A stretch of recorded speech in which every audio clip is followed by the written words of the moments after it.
I'm speeding. Speeding. 5, 4, 3, 2, 1. The world is changing faster than ever. What used to take decades is now taking years or even months. What you see right now is the illusion that people have had for many decades about the workplace being this secure place to work the rest of your life. For the first time in the history of our nation, our children will not do as well as us. We've seen our friends get laid off, we've been laid off, we've had our pay cut. People are overworked and underpaid. They seem to have less time and less freedom. They live under constant pressure. This is going to be forced. And so even if your employer loves you, they may have to cut you. There's something wrong that on Monday morning, the heart attack rate increases by 35%. Technology is accelerating, job security is declining. It just doesn't seem like the old models of making a living are as reliable as they used to be. Every aspect of our lives, there's a better way out there, but we're still doing it the old way. We live in the greatest country on the planet, and there are a lot of people sitting around complaining and being cynical. Like everyone's whining about this old model, and I'm like, why don't you leave it? Look at all this over here. Look at all this opportunity. Since so much of our lives revolve around our work and the way we make our living, many people are thinking there just has to be a better way.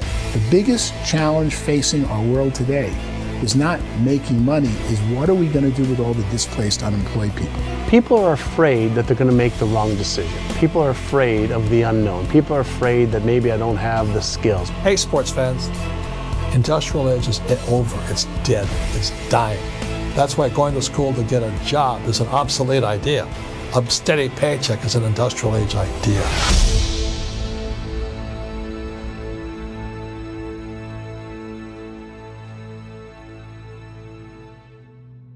It's the search for answers that has brought us here together today. My name is Eric Worre, and for almost 30 years I've been an entrepreneur, struggling at times, but ultimately succeeding. As a best-selling author, speaker, and business owner, I've spent my entire career helping millions of people around the world to become entrepreneurs. And I believe strongly that there is, in fact, a better way when it comes to how we make a living. The career landscape has changed dramatically, and many are still working in a model that is completely out of date. What worked for previous generations isn't working as well for people today. In this film, we're going to explore 3 important questions. First, what's really going on in our working world today? Second, in this new economy, is it better to become an entrepreneur, or is it safer to work for someone else? And third, if a person decides to become an entrepreneur and start their own business, how can they do it without taking on massive risk? To help in this journey, I've brought together some of the greatest experts and thought leaders in the field of entrepreneurship to share the real facts with you. My intention is to give you new information that will allow you to make choices that are not limited by an old, outdated model. Let's start by understanding what's going on in our working world today.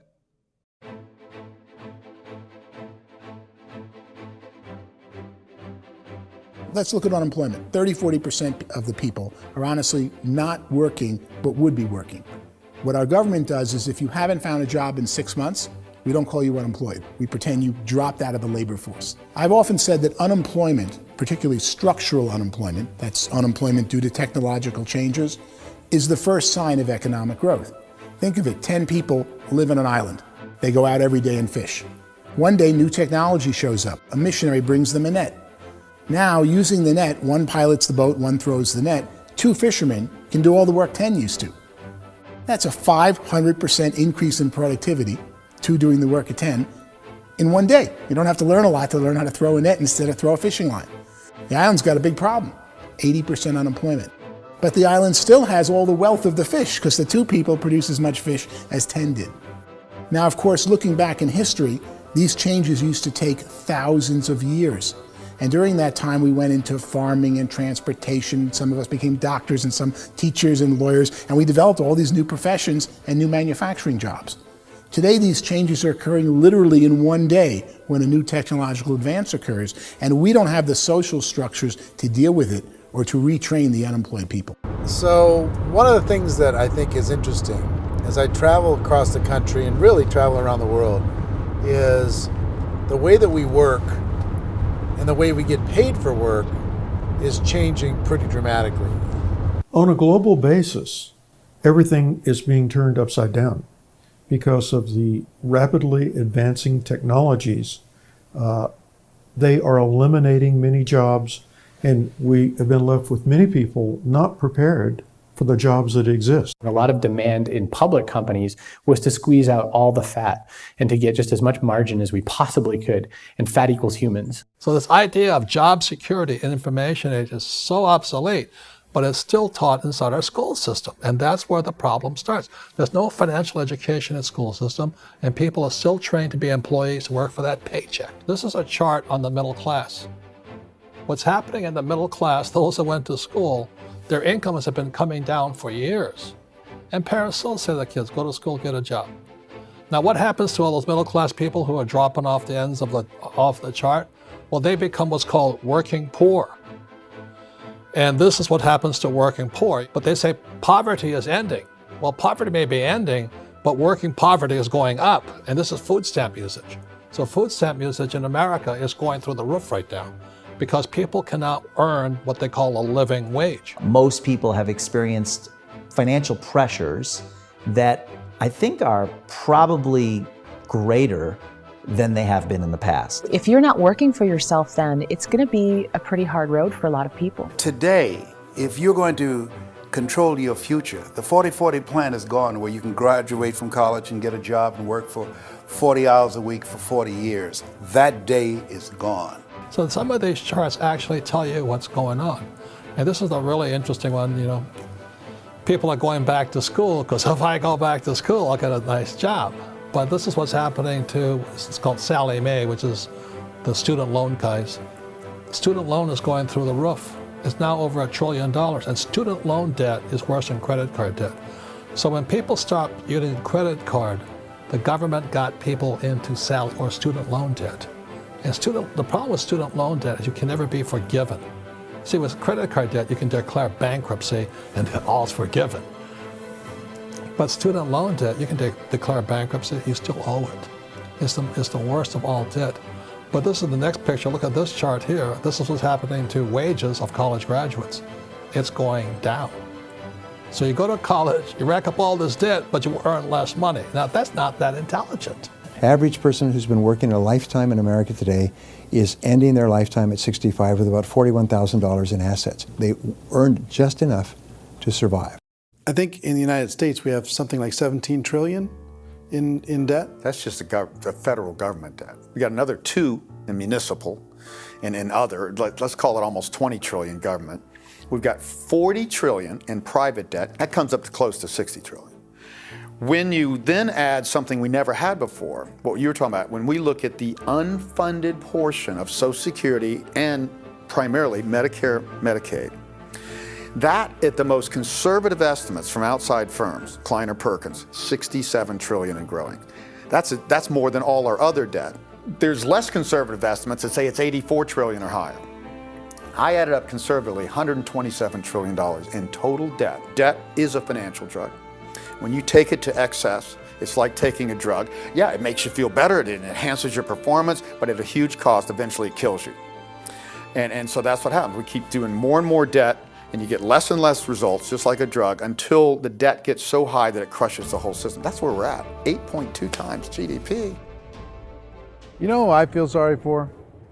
I feel sorry for the person who dreads going to work, who is sick to their stomach on Monday morning, who hates their alarm clock, who gets a little glimmer of hope on a Wednesday because it's hump day and says, thank God it's Friday. And they live for those 2 days a week where they get to be themselves and they don't have to be around people they don't like, and they don't have to play the political game in the office, and they don't have to live this half life. The person that works 50 weeks a year just to be able to have the 2 weeks for vacation. And you know what happens to most of them nowadays? They don't have a vacation. They have a staycation. They have time off of work, but they don't get to go where they want to go because they're overextended. They've got all this debt. They got all this situation. They hate their alarm clock. They can't sleep until they're done. They have to spend most of their life in traffic. I feel sorry for that group of people because there's a better way. They just don't know it. I see this really interesting attempt at rugged individuality in a 6x8 rectangle. And I feel like you're all the same, except for the little push pins of the pictures. There's different pictures. Yours is named Jenny and his is named Sujara, but it's the same people. And this is how they are, and they're just like the zombies, and there's no joy in there, there's no fun. There's always like the wacky woman who decorates her cubicle, and that's the most she can do there. You got to give her credits, right? The wacky cubicle woman. The basis for their life is worry. I'm worried, you know, maybe I'll get fired. I'm worried maybe my company will go out of business. I'm worried I can't keep spinning the plates on paying the bills. I'm worried about how do I send my kids to college. I'm worried, what if the transmission of my car breaks? That's, you know, 2 or 3, I can't fix it. People live in a sea of worry, and it eats at them. Those signs that people held up during the Depression didn't say looking for gainful employment in a cubicle. It said looking for work. Work is what we're looking for. Job is just a unit of measurement. Work is what we're going after. It's time to look in the mirror and say, it's not the economy, it's my economy. It's my little world of where I am. I need to improve. I'm not going to wait for the economy to come back because frankly, the economy is doing great in this country. So I'm here on Wall Street, the financial center of the universe, the financial capital of the world. This is where most people's money goes to at least be held for a time, right? With interest rates in banks being effectively zero, and many experts are predicting it's going to stay at zero for the next 10, 20, even 30 years, people feel like they don't have any choice but to put their future into equities, to put their future into the hands of other people on this stock market, and hope that the stock market goes up, hope that the stocks that their advisors pick or that they pick goes up. That's one way to go, I guess. It's my personal belief that if you put your future into the hands of yourself, in other words, you have earning power by yourself, I think you're a better investment than these guys. I think you controlling your future is a better option than handing over your retirement to these guys. The average household income in the United States is approximately $50,000 a year, what they call the middle class. To reach the top 25% of income earners, you'd need to earn at least $90,000 a year. To reach the top 10% would be a household income of $140,000, the top 5%, $190,000, and to be in the top 1%, you'd need a combined household income of at least $380,000 a year. So here's the question. What do you think would give you the best chance to move up and get to the top 10%, the top 5%, the top 1% or beyond? In my opinion, and in the opinion of many, many experts, the answer is to become an entrepreneur, to become your own boss. I think you have to be a business owner. I can't, the only time I ever say to someone it'd be great to be an employee is when they've already told me they've surrendered. I only tell people who are wounded spiritually that they should be an employee. And it's that feeling that you get when you pick up the backpack off the little Cub Scout and say, "Don't worry, little guy, we'll get you back to the camp." You know, it is in no way a kindness when I tell someone they'd be a great employee. The other status symbol really increasingly is lifestyle. And people who can own their own business, maybe even work out of their house, that I tell you, people admire that. Like, gosh, I wish I could do that. The spirit of the entrepreneur is to be a risk taker and to be resourceful and unstoppable and to have a vision of yourself beyond where you are and not willing to settle for life as it is. Think about the great entrepreneurs. They're visionary. They have heart. They're willing to do today what others won't so they can do tomorrow what others can't. Personally, I don't think of the new economy, the old economy. I create my own economy. The entrepreneur's in control. I decide what the economy is going to be like. In the world of entrepreneurship, there are no limits. you can make as much as you want, depending on how much you want to work and how smart you are and how great a team you put together. There's no more lifetime rewarding business than being an entrepreneur. Why in America, where anyone could be anything, would people want to give up their freedom and become effectively a modern-day slave, told shut up and be here every morning at 7:30, leave at 5:30, and do what I tell you? If people decide to become an entrepreneur and work for themselves, they have some traditional options, but they're riskier than you might think. Any kind of a retail business, retail build-outs is extremely expensive. Even just these small little yogurt stores where they're putting little yogurt machines and you get all the different flavors, you're spending $200,000, $300,000, $400,000 to open a yogurt shop. I would love to buy a Dunkin' Donuts, but it's $500,000 or so to start. I don't quite have that just in case money. Risk you can lose it all, and most guys do 2 or 3 times, and even big guys like Branson, because I'm such a fan of his, half his companies don't work. If you make $1 million, your problems are going to go. If you make $1 billion, your problems are really going to go. Just the opposite. You and I know when you're making $1 million, you got $1 million responsibilities. You make $1 billion, you got 1,000 times $1 million responsibilities. And most people say, I'd love to be my own boss. 70% of Americans would love to be their own boss, according to recent polls. But they don't know how to get there. Because what are you going to do? One, you could buy an existing business. If somebody's selling an existing business, you have to ask why. Usually because it's probably hard. It's probably not making as much money as they hope. 2, they could buy a franchise. A little less risk, proven system, but it's expensive to be able to do that. 3, they could start something from scratch.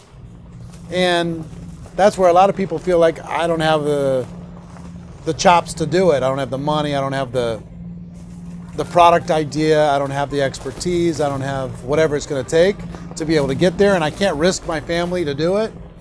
So, 4th, they could become an investor. A lot of people in this town invest to try and figure out a way, but you got to be pretty smart with that game too, right? Venture capitalists, who are the very best and most sophisticated in investing in new breakthrough businesses, make it on 1 out of 11. That means 10 out of 11 are mediocre or fail. Most of them fail. That's the risk there. An angel investor is lucky to get 1 out of 15 or 20. A business is a team sport. Like, I have to have accountants, I have to have engineers, I have to have system designers, I have to have sales, marketing, I have to have accounting, I have to have mission statements, I have to have legal and all that. The average Joe Schmo, even me, I go out there, I don't have the skills to put a business together. I think the bottom line for the 4 traditional options is they take money, sometimes a lot of it. They take expertise, and they take time. All of that adds up to just too much risk for most people. I bought a business from somebody else and it was a lot of work. And you start wondering, what did I just buy? Because I guess ultimately I own your email list and I just overpaid for it. People that start their own business, they spend a lot of money, they spend a lot of time, a lot of effort to get things started. And the more you invest on the upfront, the harder you typically work at it. Well, I can tell you what the success rate is of a restaurant. What is it? They're crazy enough. About 90% of them fail. About 90%, in how quickly? Year or less. Wow. And if we're talking non-franchise, we're talking franchise, Sure. That's totally different. Yeah. But our students aren't getting franchise restaurants. You got to invest big money. Exactly. And with someone like McDonald's, you've had to work with the company for a long period of time, really know the To even have a inside chance of investing $1 business. million. Have a chance, and it's a slim chance. What if there was a way that you had all the proven aspects, the comfort aspects, and you could still control your own life? What if there was both? In other words, you didn't have to create everything from scratch. You didn't have to be a super leader. All you had to do, what if there was a proven product already? You didn't have to create the product. And there's a proven system already, proven training already. Everything except an employer. That was the only thing that you didn't have. Do you think more people would be open to working for themselves in that environment?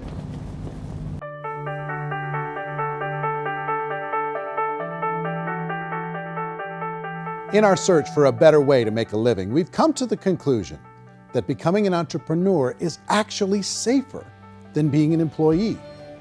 And through our look at the entrepreneurial options, one particular path kept coming up from expert after expert. And I think most people will find it surprising because it's certainly a non-traditional business model.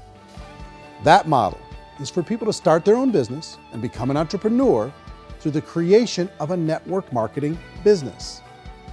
Some people call it direct selling because the product is being sold directly from the manufacturer to the end consumer, cutting out the middlemen. Other people call it multi-level marketing, or MLM, because there are multiple levels of commissions paid. The most common term today is network marketing, because network marketing best describes using a large group of independent distributors, independent entrepreneurs, to move a product or service more efficiently. So my friend here, Donald Trump, and I, we always write about the network marketing industry. And the reason we support the network marketing industry is because it really is a business school for entrepreneurs. Because most people come out of school looking for a paycheck. Oh, that's terrible. I went to network marketing like that.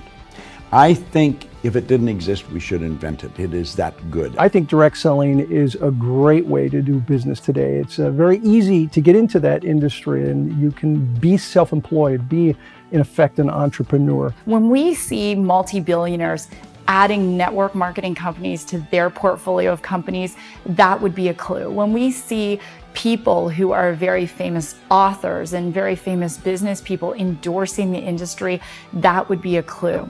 These network marketing companies aren't $50 million companies, they're billions and billions of dollars. They lead the stock market, they're major companies. When we're going to get it? You know, and you're going to school to work for a paycheck, but if you want to be rich, be an entrepreneur, and network marketing gives you the spirit to be an entrepreneur. A traditional company will spend up to 50% of their total revenue on marketing. Network marketing companies use a different approach. Instead of having all that extensive marketing expense, they utilize a network of independent distributors to do the marketing for them. Now, why do they do this? First, because word-of-mouth advertising is so much more effective today than traditional media advertising. Second, some products need to be explained or demonstrated, and an independent salesperson can do that more effectively than an ad campaign. Third, it's completely efficient. The company only pays for the marketing of their product if a sale happens and not before. Imagine if Amazon allowed you to become an independent distributor and paid out 40% of its revenue to that distributor group. All you had to do as a distributor was recommend a product, and if a person bought it on Amazon, Amazon would take care of all the logistics, and you'd get paid for bringing the customer. Now imagine you got paid for every purchase that customer made for the rest of their lives. Well, Amazon doesn't offer this option, but network marketing companies do. 85% of all buying decisions in our society are made as a result of word of mouth or reputation. We're recommending things to each other all the time. You know, who's your dentist? Who's your doctor? Who's your lawyer? What detergent, are you using? What legal system are you using? What product are you using? We're talking to each other about the things that we love anyway. When you go into a big box retailer, you're lucky if the clerk looks you in the eye, much less gives you any detailed or accurate information about what you're purchasing.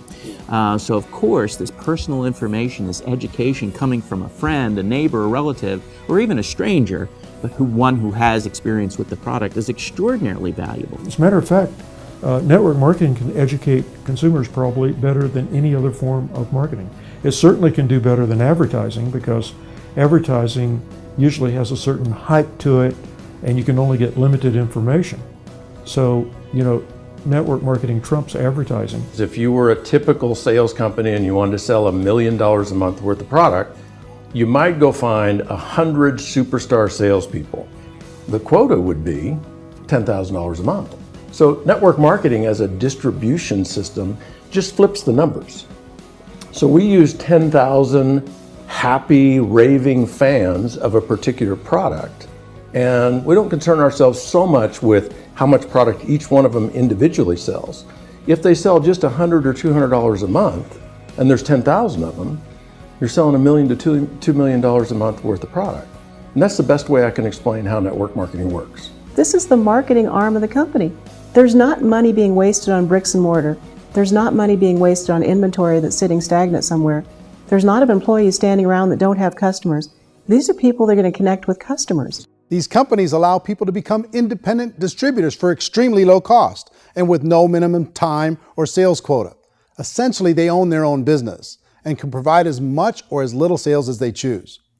In other words, the distributor gets all the benefits of traditional business ownership without the risk. The advantage of network marketing is the ease of entry, the low risk, and the low startup cost, because almost everything else has very high risk. You can get in for a minimal investment. You're buying into a system that's already been proven, products or services that have been proven to work. The keys to network marketing is providing an opportunity for the masses to get involved, providing an opportunity for the average person who doesn't have the resources to start their own business. All of this so far is fairly straightforward, but network marketing offers another benefit, and it's this benefit that makes it so interesting for entrepreneurs. Network marketing allows a distributor to build their own network of other distributors and then compensates them on the sales created by that entire group. Direct selling is, at its base, very simple. It's the sale of a product or service to an individual on a face-to-face, one-on-one basis, just the way we're talking right now. But there's an important element as well, and that's the offering in conjunction with that sale of product, the offering of an opportunity for someone to make something of themselves. No matter what your social status is, no matter what language that you speak, I mean, look how many unbelievable people are becoming successful to speak every kind of language out there. What an awesome gift to give the world. Instead of having to work your way up in a system and prove that you could be a sales manager, they just decided everybody can be a sales manager. Everybody gets to build a sales team from day one. And so what that brought into the system of growth as a direct selling company is the concept of compounding or geometric progression. Because now you can actually grow sales force very quickly because everybody is enrolling people in their own sales force. People who are like, oh, this is weird, I'm building a sales team. And what do you think you do at a regular company? How do you think a regular company works? Network marketing is the only industry that doesn't say your past determines your future. It looks at your past and says, okay, now what can we train you to do so you can have a great future?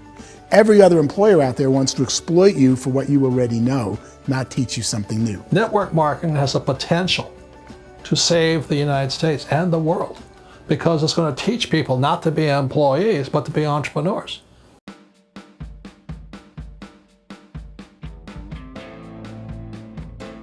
According to the Direct Selling Association, if you add up all the network marketing companies around the world, they combine to do over $178 billion a year in retail sales.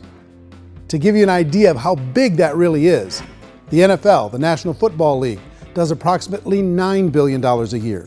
The music industry does a little more than $16 billion a year, and the movie industry does about $80 billion a year. Using a conservative average, network marketing companies pay their distributors about 40% of that $178 billion in the form of commissions, which adds up to more than $71 billion a year. That's almost $6 billion a month. It's almost $200 million in commissions every single day. So it's certainly working, and people are making serious money in network marketing. With the growth of the direct selling industry over the last 10, 15, 20 years, we've seen a broader understanding of the channel. We have seen more and more people getting involved in the business, so our penetration in the marketplace has increased, and thus the understanding in the marketplace of who we are has increased. And we've seen non-direct selling companies look at the direct selling model and say, something's going on there. People are making money, companies are being profitable, individuals are being motivated, product is being delivered to market. Maybe we should explore this. Some people think only the people at the top make money. Well, let's take a look at that as well. In the network marketing profession, there are roughly 500 people in the world who earn over $1 million a year. If you round that number up to $2 million a year, that adds up to about $1 billion a year. That takes the $71 billion paid out each year down to $70 billion. So where does the rest of the money go? The vast majority goes to part-time people making anywhere from a few $100s a month to many thousands of dollars a month. It goes to people who choose to make it a full-time career move and earning even more than that. Every day, people are using the money they earn through network marketing to pay off debt, have more fun, and improve the quality of their lives. Everyone I know in network marketing has been doing that since the 50s. They go to work when they want to go to work. They stop working when they want to take time with their children to have a leisurely breakfast and discuss issues and driving to school. They go back to work when they get home, wherever they're working out of. The biggest thing that I've seen is people that have become much happier in their life. MLM has probably made more millionaires of more people in more countries, and I've spoken to them in 67 countries, than any other single form of business, starting from nothing. If they have a choice between working a job for the next 10 years or working a network marketing business for the next 10 years, the result of working the network marketing business will be better. A lot of people within the industry go on and make this a career and do extremely well at it. Network marketing has been nothing but good for everyone I know that's been involved with it because they did it seriously and they played full out and they've been very successful. It's been a constant barrage of success stories and people showing off stuff that they got as a result of it. How many people are involved? Approximately 16 million Americans and 96 million people around the world are currently participating in network marketing. And in a recent poll, 82% of those people report a good, very good, or excellent experience with network marketing. So people are happy.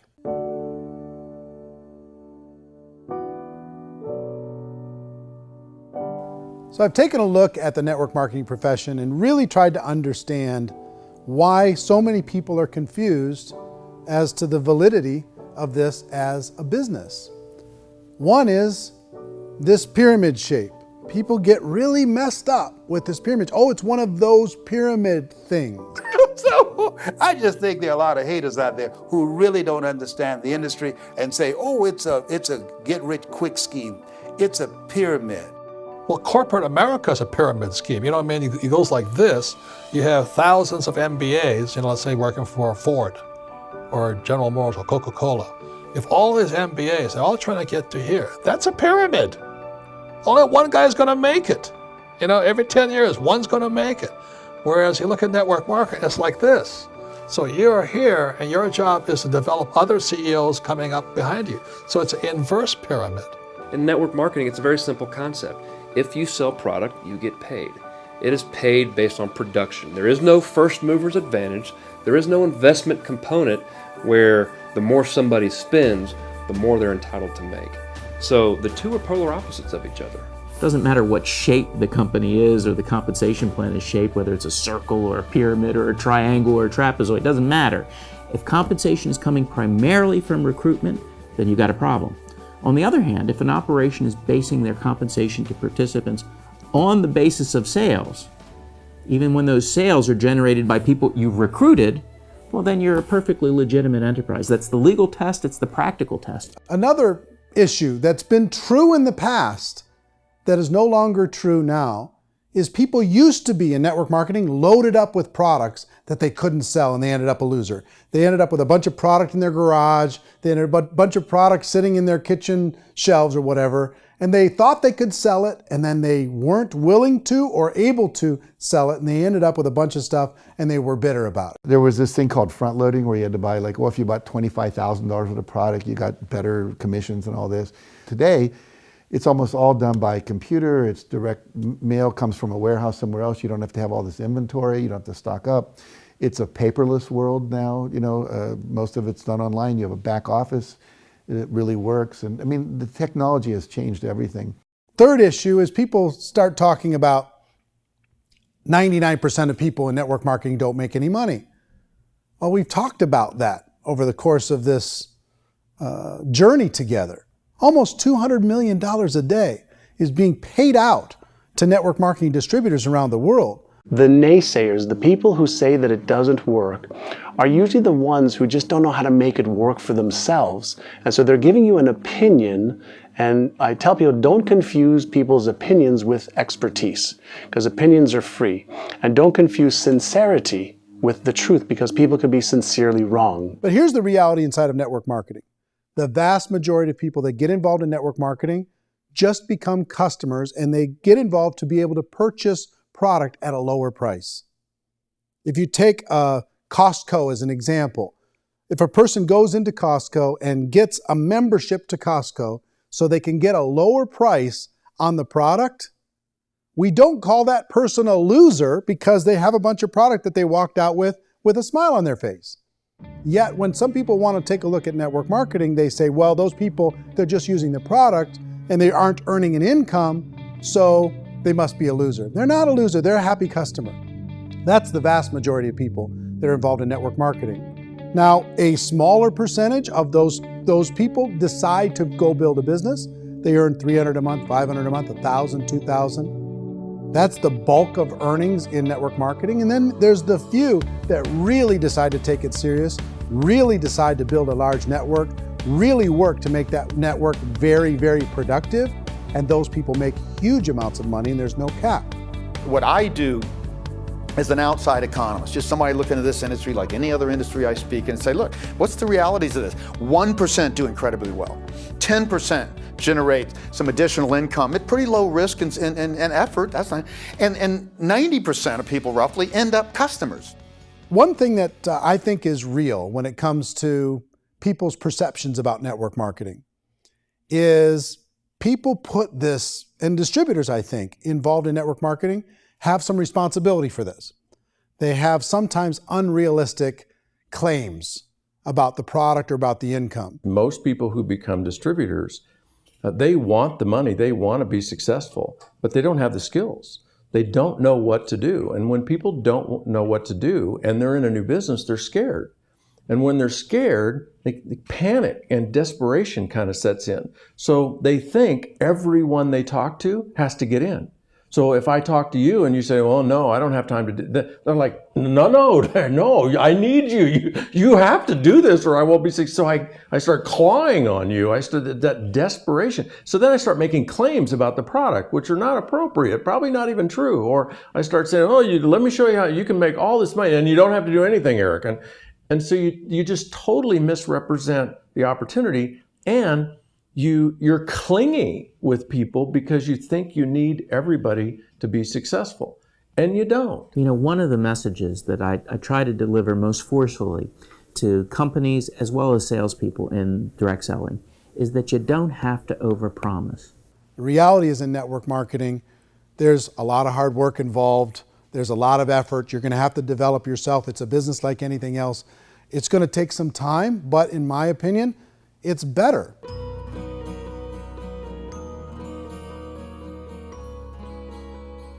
It's light years better for people starting today than it was even 5 years ago. I think it's more widely accepted now, and people understand it is a business. It is being an entrepreneur. It is being a business owner. Our belief system is based upon our evaluation of something.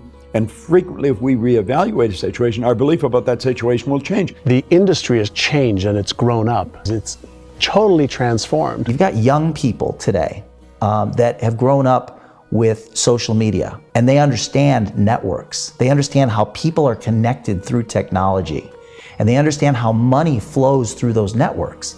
So when they see network marketing, they don't see it the way their parents saw it. And we've all learned, the larger industry that you represent, has all learned from those mistakes and flaws and errors that have happened early on. Early algorithms didn't work the right way. That's all fixed. It's like when they design a computer program, they design the program, then they run it, and then they go back through and they debug it. The MLM industry has been debugged. This is the day of being virtual, being able to run a business from your mobile phone. I mean, it's incredible. Companies are getting smarter. They're implementing more consumer protections. They're implementing more compliance training. They're doing more with respect to product research. If you do get involved and you make purchases of inventory, even on a voluntary basis, if you decide that this business is not for you, you can leave and have that inventory repurchased by the company. There's no other business that offers that kind of protection on a voluntary, self-regulatory basis.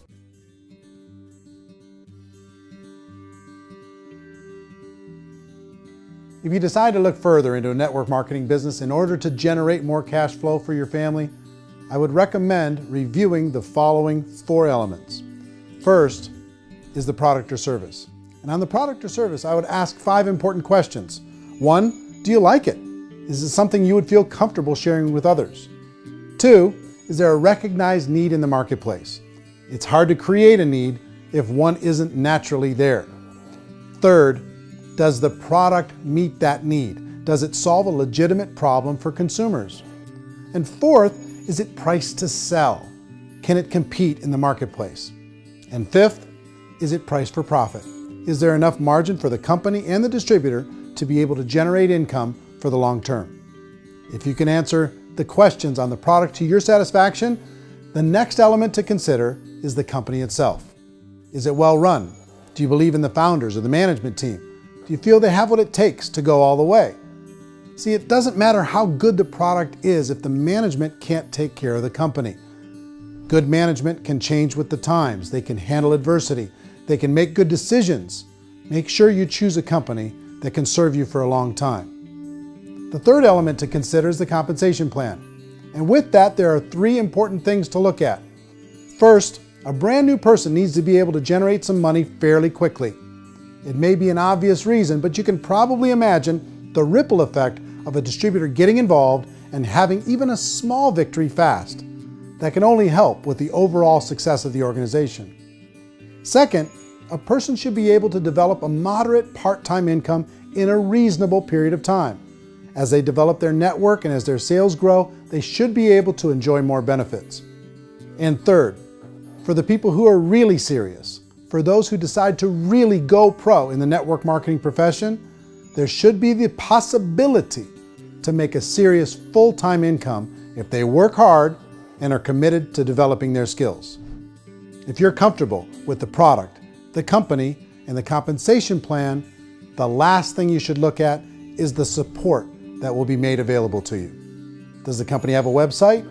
Does it have a solid online reporting tool? Do they have comprehensive training available? Do they host events to help you build your business? If you decide to do this, what kind of a support system can you plug into? Choosing a network marketing company is a personal decision. But evaluating the 4 elements of product, company, compensation plan, and support is a great place to start. Is the company promising that you're going to get rich quick or that you can make a lot of money without a lot of effort? That's a red flag. Is there a product that you really believe in that you think can be sold? Or are you being told by salespeople or the person who's trying to recruit you or by the company itself that don't worry about the product, all you have to do is recruit other people into the business? Red flag, warning sign. If you're hearing that, take a second or even a third look. Get to know the customers, the products, the business, have some success, and see where the opportunities might take you to move up in the organization. You want to find out how concerned are they about my education, my training, and my development? Is there a space for me to grow? Most important question. Learn everything that you can about the product. Make sure it's something that you believe in, and learn everything you can about the industry and work that system. You have to be very passionate about whatever that company is doing. I would get involved. You can always test drive anything, the product, the service, the community, and then lean into it a bit. If it feels good, then lean into it a lot. Behind me is the Lincoln Memorial. And this is a place where Martin Luther King Jr. had his famous "I Have a Dream" speech. And at that speech, he talked about his dream for equality for everyone around the world, and that's a noble dream.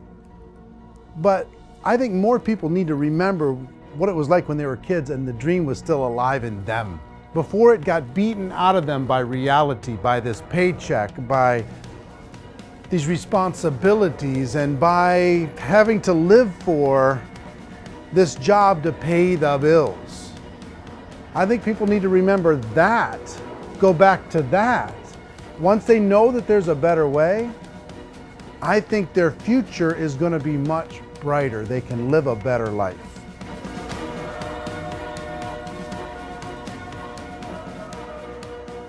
So if you're considering getting involved in a network marketing company, let me offer you just a few pieces of advice. First, network marketing isn't perfect. It's emotional, it's challenging. Like any entrepreneurial venture, it can have its up days and its down days. But if you have an entrepreneurial bone in your body, it's just better. Second, if you're gonna do it, decide to be professional. Decide to go pro. It's better to do that than just be this amateur sticking your toe in the water. Third, as any professional, you're gonna have to learn some new skills. And I promise you, inside of the network marketing profession, they're not too difficult to learn. Fourth, like anything worthwhile, it's gonna take some time. Don't expect that you're going to get to the finish line right out of the gate. And fifth, it's worth it. It's worth it to be able to take charge of your life again. It's worth it to be able to control your own financial situation. It's worth it for the people you're going to be able to spend time with. It's worth it for the things you're going to be able to see and the experiences you're going to be able to experience. It's worth it for the causes you're going to be able to contribute to, the lives you're going to be able to touch, the customers you're going to be able to help, the friendships you're going to be able to develop. I promise you, it's worth it. Remember, most people are searching for answers just like you are. But I do have to tell you the catch to network marketing. If there is a catch, if you want to understand this from an emotional point of view, people say, well, it sounds too good to be true. It's not, it's hard work. But here's the catch. Most people still don't understand it. So you're going to have to endure the loss of social esteem from ignorant people. The uneducated will think less of you. Now, if you can handle that, you're on your way. If that's going to destroy you, you know what? Entrepreneurship in general probably isn't in your future. If you can face that catch, you can become unstoppable. I want everyone to really contemplate this if they're not in network marketing. You're in a job, you probably have a mortgage, you have rent, you have debt, whatever's going on. You're in a prison. You work just hard enough to keep them from firing you, and they pay you just enough to keep you from quitting. Come on! I've been there, done that, and bought that t-shirt. In network marketing, if you run into failure, it's really just a homework lesson for yourself. There's no one to blame. You really have no excuse not to be successful. You just don't.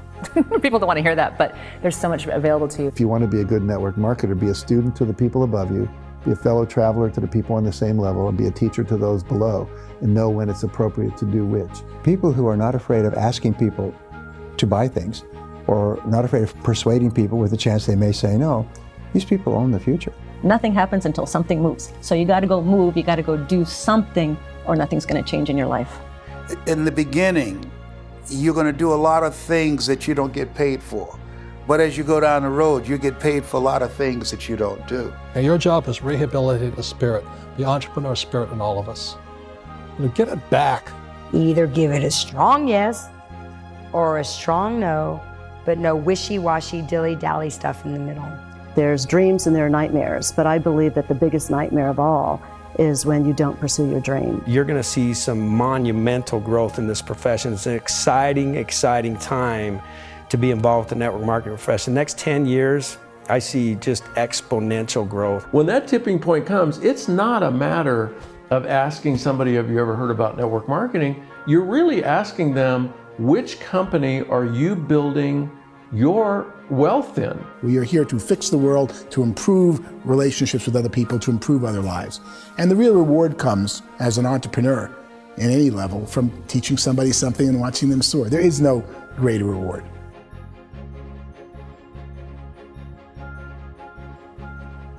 Life's too short to spend it living someone else's dream instead of your own. It's too short to spend it living at a fraction of your potential. Can being an entrepreneur be a challenge at times? Sure. But here's what you get in exchange. It can be yours. Something that you built, something that you created, something that you made happen. This balloon represents your dream. It represents entrepreneurship. My wish for all of you is that you would reach out and grab it. The choice is up to you.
mention the word scam? Why did you mention the word scam? The only reason it is a scam is because... That's terrible.